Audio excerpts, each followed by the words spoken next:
Sacred Heart Church here in Grand Rapids will be the host site for the U.S. tour of the bones of Saint Jude the Apostle. So his bones are kept in Rome and have been there since, well, since they were moved there by Constantine. Oh my goodness. So they've never left Rome. And this particular relic is the bone from his arm. And so we will be the host site for anyone that wants to come and see this relic. The opinions expressed in the following program are those of the producer and not necessarily those of WKTV Community Media.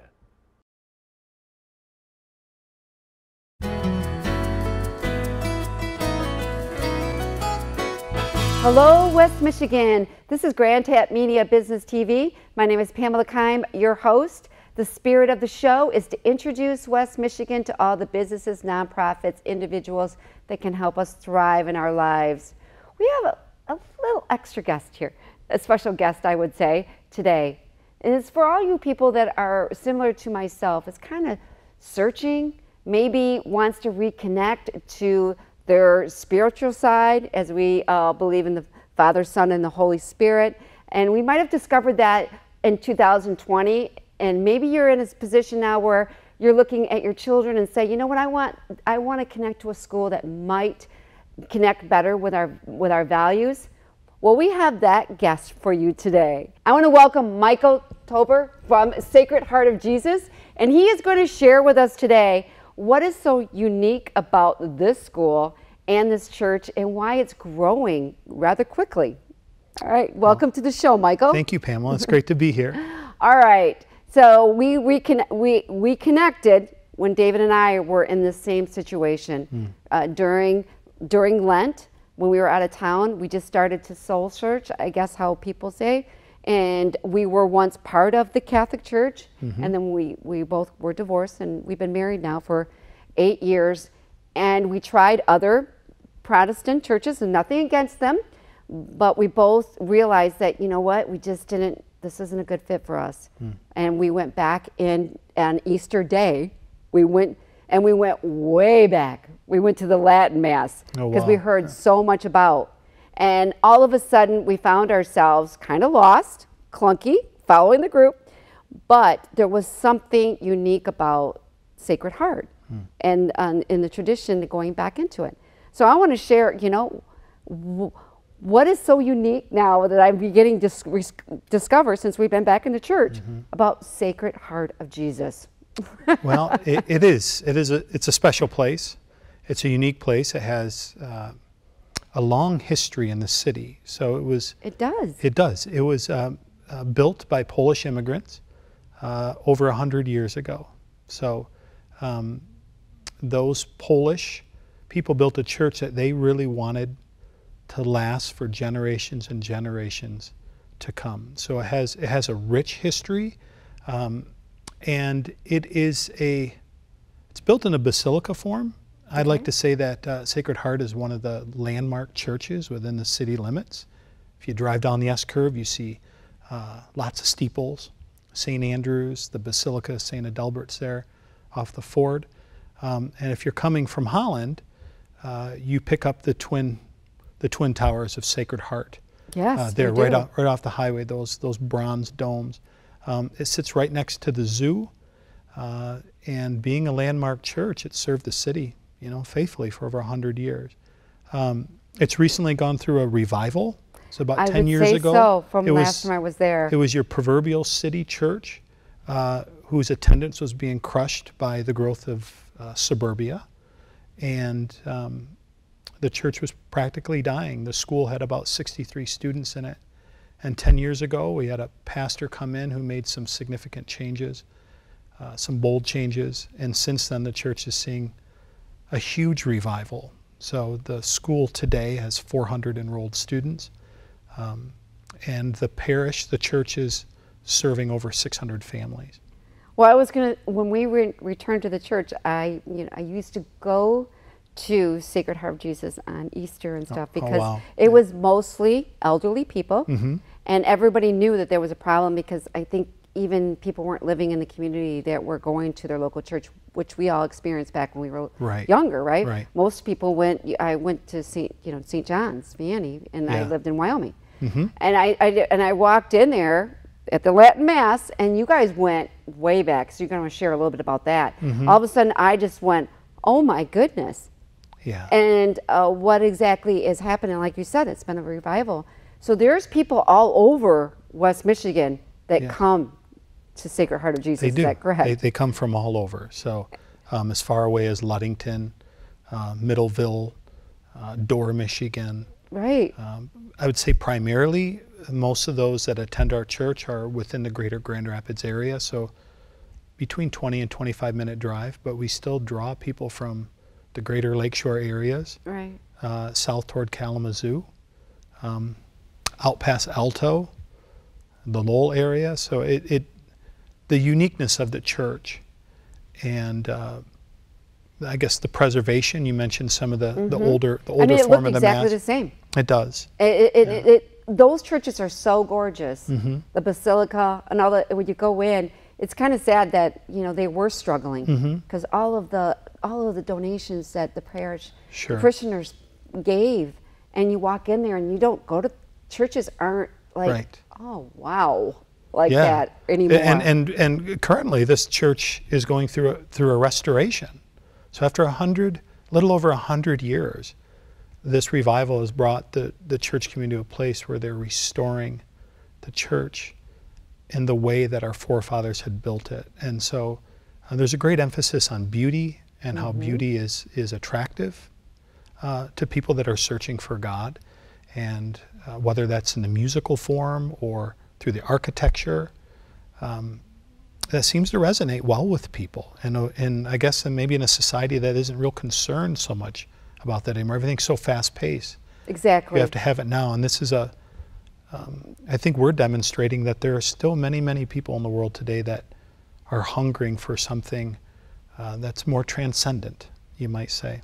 Well, and some people with their churches, they focus totally on the preacher, what he's saying, and that has value. But there's something about the relics and the we as Roman Catholics, we have the statues and the statues, just looking the stained around, glass, the Stations of the Cross, all the things that.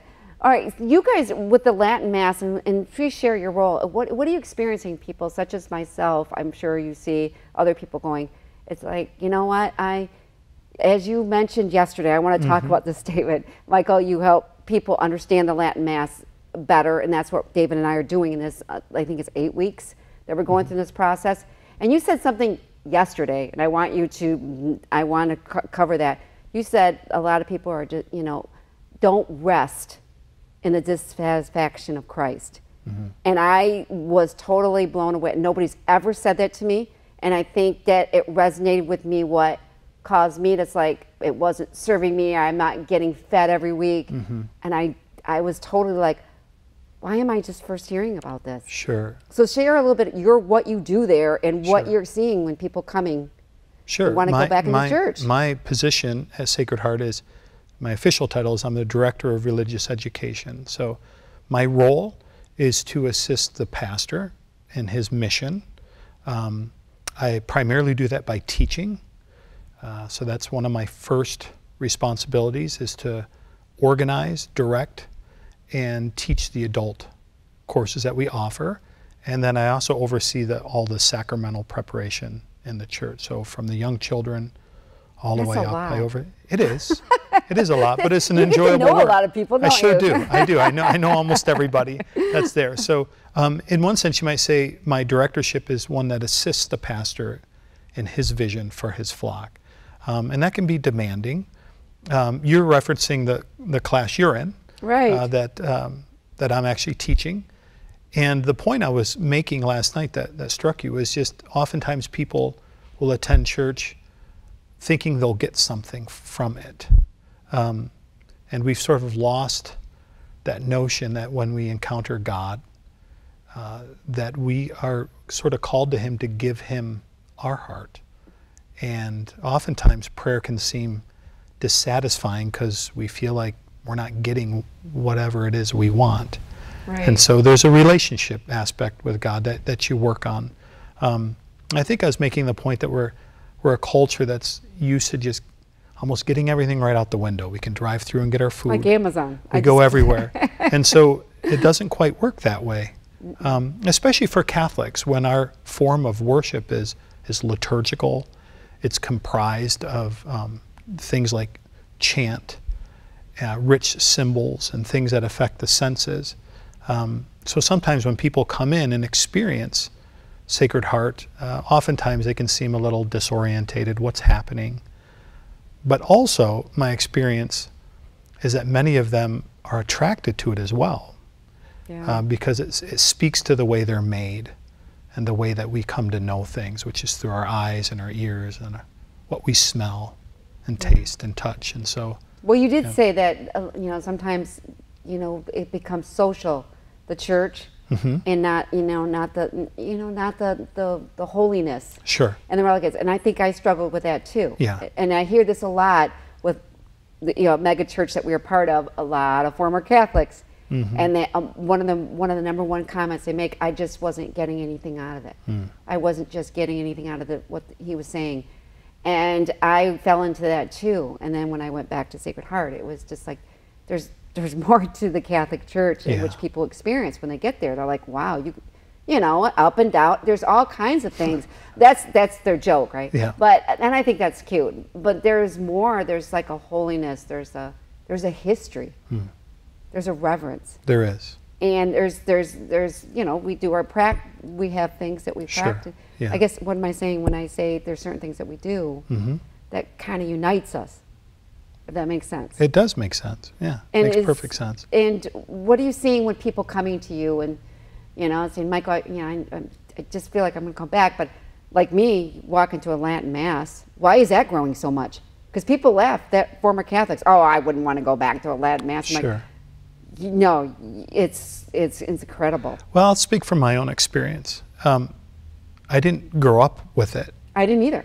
And I didn't grow up sort of in a time when there was a lot of, you might say, infighting with the Catholic Church in terms of reforming its worship and et cetera. Sometimes much of the infighting that you might see sometimes in the media and things like that. What I know for myself is that in attending it years and years ago, it was actually in Pittsburgh, I just found it mysterious and beautiful. And to this day, for myself, what resonates for me in it is that my week is busy. There's a lot of talking that goes on in a week. There's a lot of meetings that go on in a week. There's a lot of preparation and lesson planning and all sorts of things, juggling your schedule. And when I go and I attend the Mass, I don't have those. And in particular, that older form of the Mass I experienced a long time ago in my 20s, it was quiet. It felt like I was moving away from this world into another world. I felt like I had found something, or better yet, something had found me. And so it just seemed like the right thing. And then of course it grows on you. You become more familiar with it. And it's just like anything else. Right. I do like the quietness. Yeah, and my experience since I've been at Sacred Heart and working for Sacred Heart is that quite often that's what moves people. The world we're in today seemingly is a world without God. It is hungry for God, but yet people in this world seem to be filling their lives up with everything but. And sometimes even in churches, whether it's a Catholic church or not, oftentimes I think people and pastors fall into that they somehow have to entertain everyone to keep them. Right. And I don't know if that's the right thing or not. All I can speak to is our experience at Sacred Heart. And 10 years ago, when Father Robert Sirico was the pastor, he put the emphasis on let's keep the sacred things sacred. Let's put our emphasis in those things that the Church, the Catholic Church, in her worship for 2 millennia has fostered. And it's hard to dispute the growth. The growth is a good indicator that there are still many, many, many people who desire that. And I think that's a good thing. That's its gift that it contributes to the city, we oftentimes have people come that are in the performing arts, and those types of music, sacred music that are sung at DeVos, they find out are being sung in our worship, and they come not because they're Catholic, they come because they find the music beautiful and they're able to connect. And I think that's important because the church has always been a contributor to society and the good things of society. So well, I do like the Latin, even though I don't understand it. That's why I'm taking the class with you. But we kind of feel clunky at Mass, but I do like the listening to it. And I'm really surprised how many people really, even young kids, respond back in Latin. It's kind of great. It's kind of, I figure they go to, David, you know, he's like, I bet you they go to Sacred Heart Academy, and let's just jump onto that. Why is the Academy growing as much, and why are people moving from other areas of the state, out of the country, you know, from part of the country, coming to Sacred Heart Academy? Education's in a crisis too. Yes. So we see it whether it's in Virginia, California, what have you. There are moms and dads all across this country that are struggling with their school systems for a whole variety of reasons. Sacred Heart was like a lot of schools, parochial schools, Catholic schools, that we've seen fail over the last 2-3 decades. And when our previous pastor came and he looked through the school, there were 62 students from kindergarten to 8th grade. And the school was bankrupt, so losing money, obviously, and was doing all sorts of things. So it had begun having teachers from the public school system teaching classes and to help try to save money. Things like crucifixes were taken down, religious imagery. And he just really felt in his heart that wasn't sustainable. And he had 2 choices to make. Either close it, which seemed like a good financial thing to do to possibly save the church. Many schools did close. They did, or they to merged, try to, right? Or change direction. So he prayed about it, and he decided to change direction. So at that time, 10 years ago, Sacred Heart was refounded as a classical Catholic school, and it was the only, at the time, Catholic classical school in the entire state of Michigan. Which means what? Well, classical meaning that the school was going to center itself on classical pedagogy or classical teaching methods within the 7 liberal arts. So children would begin learning Latin at the earliest ages. They would be taught the 3 R's, reading, writing, and arithmetic, at a young age, but also would be introduced in what was referred to as gymnastic. So parts of the day when they can move around and stretch and play. But gymnastic also is the ability to put on plays, things like that, that involve who they are. And then also what's referred to as music, or the 9 muses, the Greeks would say.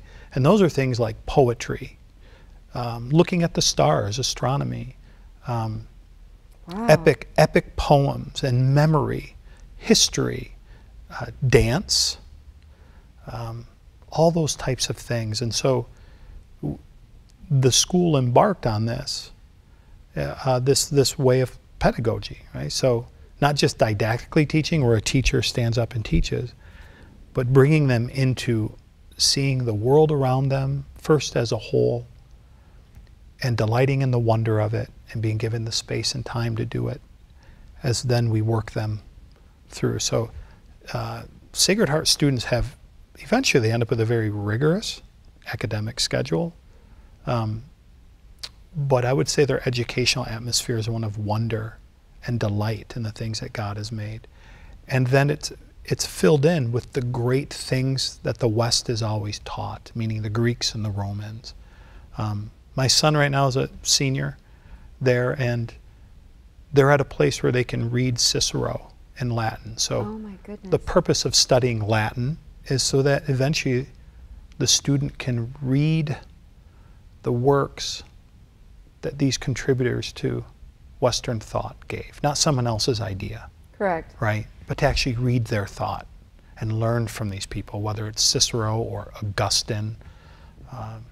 That's incredible, and it is incredible. It is incredible, it's a and phenomenal I place. think your 5 children are blessed that Yeah. they're able to go through this academy Yes. and get this education. Who knows what they'll So yeah, they'll challenge them in life. yeah. Within 5 years, that school went from 62 students to roughly 400, and expanding through 12th grade.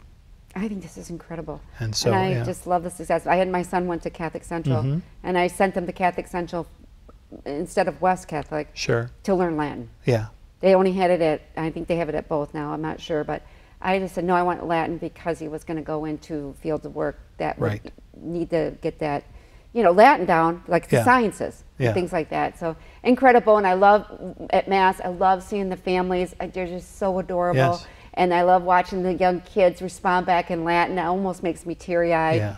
and how they take care of that. But because you're so special, let's talk about an upcoming event you have. Why you guys, share a little bit. Let's talk about that. I think you'd be very interested in people in West Michigan that may not even be Roman Catholic. Right. Find out what is happening coming up is it October 9th? October 9th. All right, so what is going on at Sacred Heart we want to share with West Michigan? Sure. So October 9th, Sacred Heart Church here in Grand Rapids will be the host site for the U.S. tour of the bones of Saint Jude the Apostle.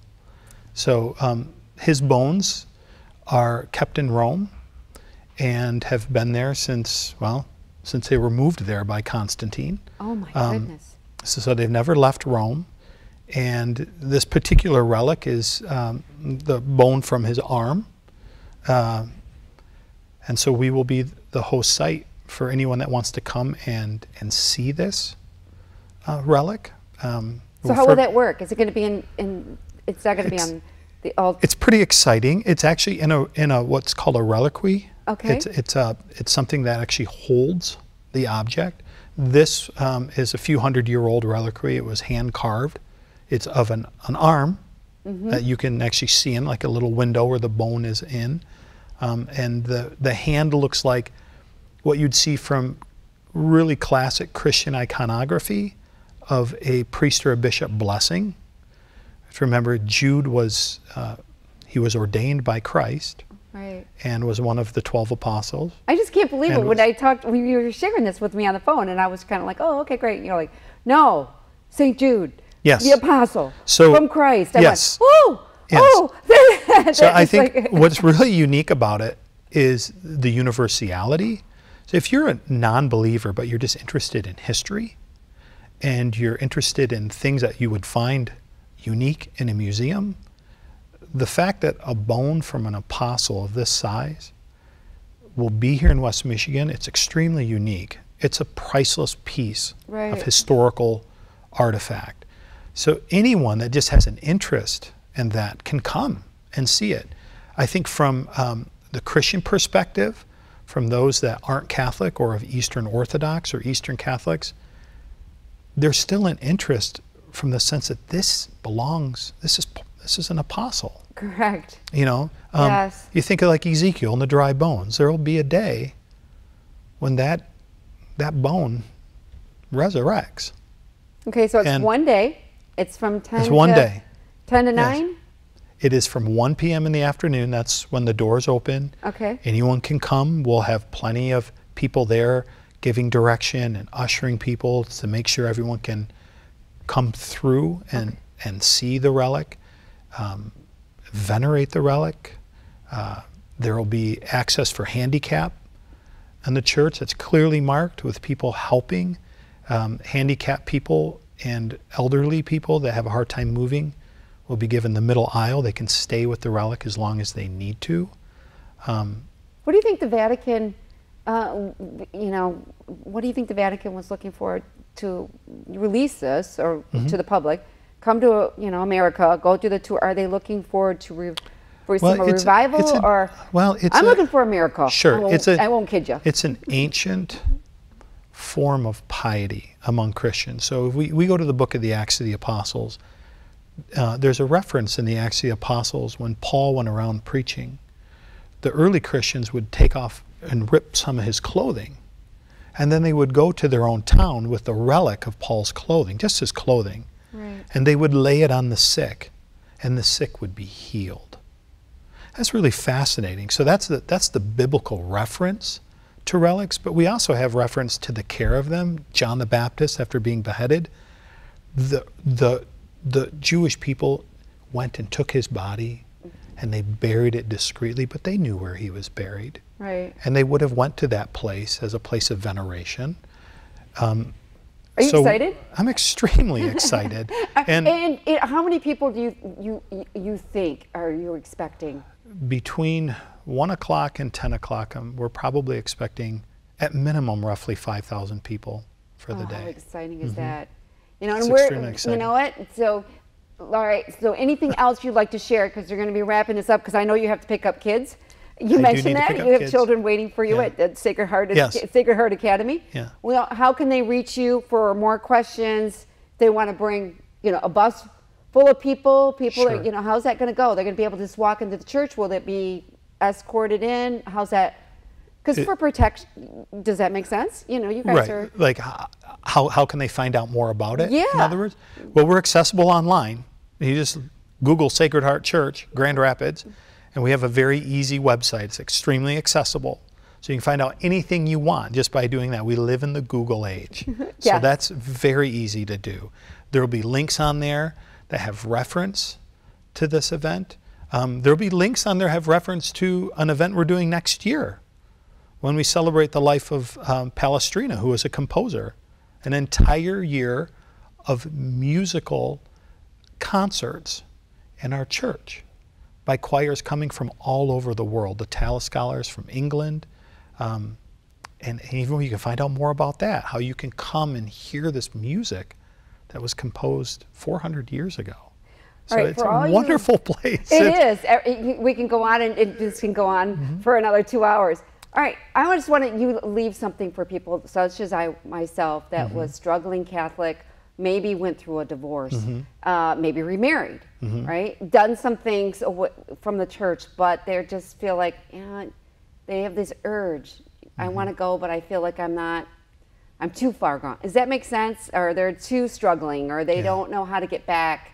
Can you give us some advice to some people that really wants to reunite with their faith? Yeah, just do it. Just do it? No one's too far gone.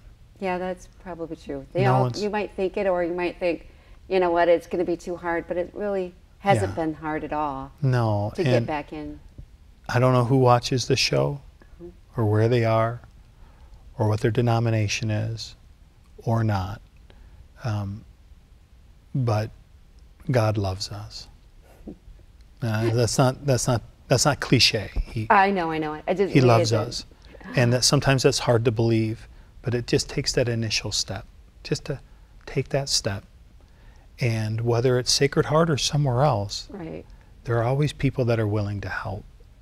You just take that first step. To go and and feel like Dave and I did, kind of clunky, but we now feel at peace with our decision, and we've enjoyed it, and we've enjoyed being back with if you're not, maybe it's something else. That Sacred Heart can be that place. It's a church that not only ministers to the people that are there, but it contributes to the city at large through its concerts, through its festivals, through its neighborhood missions on the west side. It's actively engaged in the benefit of the city. So the doors are always open for anybody. And you're educating our children. That's right. To be able to have, there's many colleges in West Michigan, you know that. Oh yeah. So we may be blessed to have them stay here, go to college and be part of the community in which we all want our children to become successful leaders and whatever endeavor they decide to do. That's right. Be good citizens. That's right. Be good people. That's right. No matter what they do, let them be good people. That's right. All right, I want to thank you, Michael Tober, for being here. Thank you, Sacred Pamela. Heart of Parish. Thank you. Sacred Heart. Let me say Sacred Heart of Jesus. Parish. Right. And this is Pamela Keim from Grand Media. We will catch you next time. Take care, everyone.